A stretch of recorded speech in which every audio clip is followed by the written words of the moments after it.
that we are treating our news sources as strategic partners.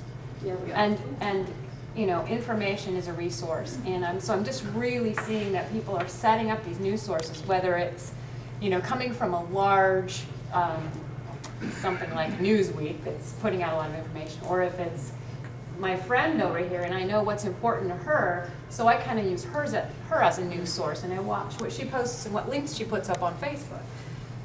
So that's how I'm looking at it. What you just proposed, though, is a trusted news source. Exactly.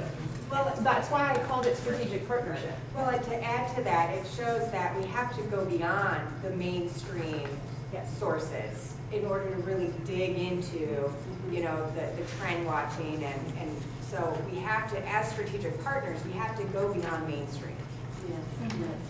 And that's why I think social media, Facebook, things like that are really important for sources of information, because you can leverage other people's time and interests. So they'll post things that you didn't necessarily get to yourself or that you've never heard of, but then you can go and look into it further. And another thing we're talking about that builds on that, Camille was talking about how she'll read these periodicals that nobody else will read. So then the talent of the people that we know who are willing to really get in depth about something and then give you the shorter version so that you can have more information than you have time.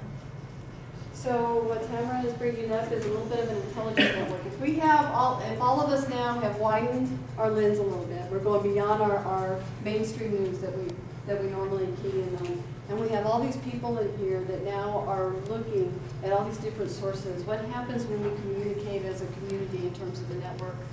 How fast are we learning what's coming at us? Right? How are we being informed? We've got other people saying, hey, have you seen this? Especially, you know, we're going to get into this a little bit later. All right. Now, the other thing that happens with these news feeds many times is that you're seeing just the headlines. You're seeing just the headlines, right? And out of those headlines, you start picking up on words.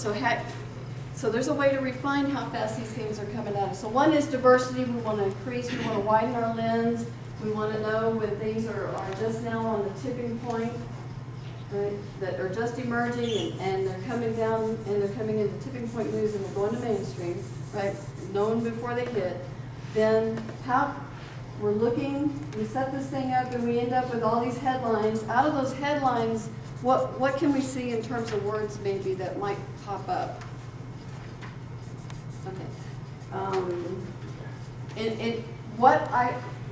What are you seeing? I know, Just some example. all right. An example would be, all right, let's say when the internet first came about, where would you have seen that word? I mean, it first, Internet or friend. newspaper? internet, huh? Friend. Friend? From a friend. From a friend? In the news.